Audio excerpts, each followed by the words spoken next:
नाजरीन अस्सलाम वालेकुम। IND टुडे न्यूज़ में आपका खैर मकदम करते हैं। आइए देखते हैं ये तफसीलात। अलकापुर सात गुंबदान में आज उस वक्त कशीदगी फैल गई जब इस इलाके में वाक़ मस्जिद कुतुब शाही में अशरार ने एक मूर्ति बिठा दी। मुकामी मुसलमानों ने इत्तला मिलते ही पुलिस और कारवान के रुकन असम्बली कौसर मोहिउद्दीन को इत्तला दी, जिन्होंने मुकाम वाक़े पर पहुंचकर पुलिस की मदद से मूर्ति को मस्जिद के अंदरूनी हिस्से से हटा दिया। यहाँ ये बात काबिल जिक्र है कि 2 माह कबल फरवरी में भी शरपसंदों ने 3 कमानों वाली इस मस्जिद में मूर्ति बिठाने की कोशिश की थी, तो मुकामी मुसलमानों ने नाकाम बना दिया था और वहाँ पुलिस का पिकेट मुतय्यन कर दिया गया था। बताया जाता है कि आज सुबह पुलिस पिकेट पर कोई मौजूद नहीं था, जिसका फायदा उठाकर शरपसंदों ने ये हरकत की।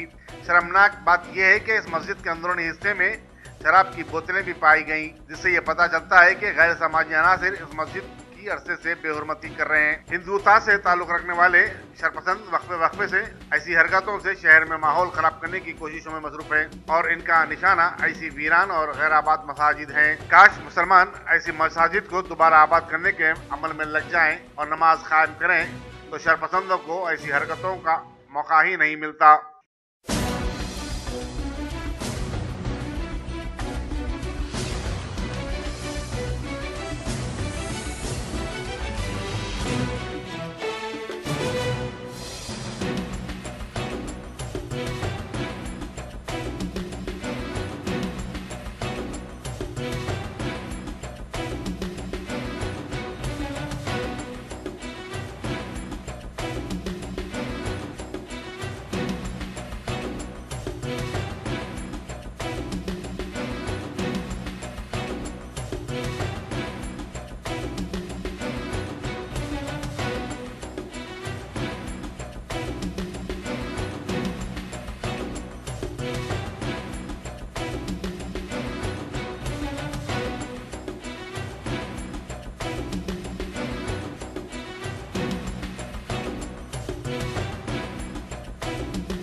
सुबह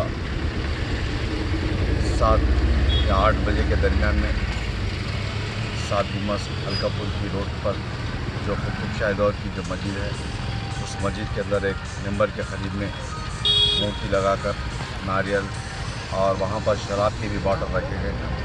सुबह जैसे इत्तला मिल गई ACP आसिफ नगर और गोलकोंडा इंस्पेक्टर DCP साहब को इत्तला दी और ये सुबह 10 बजे 10:30 के दरमियान पुलिस इंस्पेक्टर कोटेश्वर और दीगर गोलकुंडे के यहाँ पर आकर वहाँ से मूर्ति को निकाल कर पुलिस स्टेशन को लेके गए और इसी मस्जिद के पास साबिक़ा में आज से 4-5 महीने पहले मस्जिद के सामने के हिस्से में जहाँ पर कबूर है, वहाँ पर 4-5 खतरे लगाकर हुक्म लगाकर वहाँ पर पूजा किया गया था।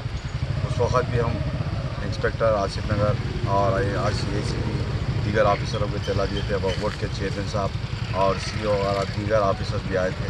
इस मस्जिद के तहत करीब 2 एकड़ की चिल्लर ज़मीन है और ये मस्जिद गैर आबाद थी और उस वक़्त भी हम चेयरमैन साहब को और CO साहब को इत्तला दिए थे कि मस्जिद को आबाद करना ज़रूरी है।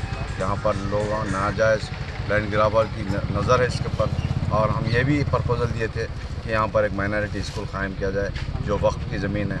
अगर इसी तरह से खुला रखने से कई लैंड ग्राबर्स और दीगर लोगों की नज़र है इसके ऊपर, मगर इसके ऊपर कोई ऑफिसर वक्फ बोर्ड के ऑफिसर की लापरवाही की वजह से आज फिर एक नया हंगामा हुआ। आज देखा जैसे इत्तला मिलते ही हमें ऑफिसर को भी दिया और सदर मोहतरम जनाब नकीब मिल्लत बैरिस्टर साहब की नॉलेज में भी लाया गया और आज सुबह में फिर DCP को और कमिश्नर पुलिस को और चेयरमैन CO मौजूदा जो इंचार्ज चेयरमैन है शफीउल्लाह साहब, तमाम अहदेदारों को पता है। अभी हमारे वक्फ बोर्ड के ऑफिसर भी है, उसकी कंपाउंड वाल शीट्स के ज़रिए वो लगाया जा रहा है। मैं वक्फ बोर्ड के ऑफिसरों से और पुलिस डिपार्टमेंट से वो अपील करता हूँ कि आने वाले जुम्मे के दिन इस मस्जिद के अंदर नमाज के लिए हम इंशाल्लाह जुम्मे की नमाज या असर की नमाज यहाँ पर मस्जिद को आबाद करने की कोशिश की जा रही है। इंशाल्लाह इसका साथ है और ये मस्जिद हमारे को ज़मीन से कोई ताल्लुक़ नहीं है, मस्जिद को आबाद करना चाह रहे या इसी तरह से खुला रखने से, गैर आबाद रहने से लोगों की नज़र और ये एक फिसाद का उन्वान बन सकता है। इसके ऊपर ख़ास तौर से मैं गोलकुंडा इंस्पेक्टर आसिफ नगर एसपी साहब से भी रिक्वेस्ट करता हूँ यहाँ पर एक पुलिस का पिकेट डालें, क्योंकि यहाँ पर खुला रहने की वजह से साबिक़ा में भी बताए थे हम, यहाँ एक पुलिस का पिकेट रहना चाहिए। ये आबाद रोड नहीं है, यहाँ पर चंद लोग जाते हैं और हम किसी के ऊपर ब्लेम नहीं कर रहे। इस पर साबिक़ा में भी पुलिस खुद इंक्वायरी कराकर कई जनों को रिमांड भी करे थे इसी केस के अंदर। फिर यहाँ पर नाजायज़ कोई गैर गलत काम करे, फिर आज इंक्वायरी कर रहे हैं। जो भी करा उनके ऊपर पुलिस सख्त से सख्त एक्शन ले और उनको जेल को भेजने की कोशिश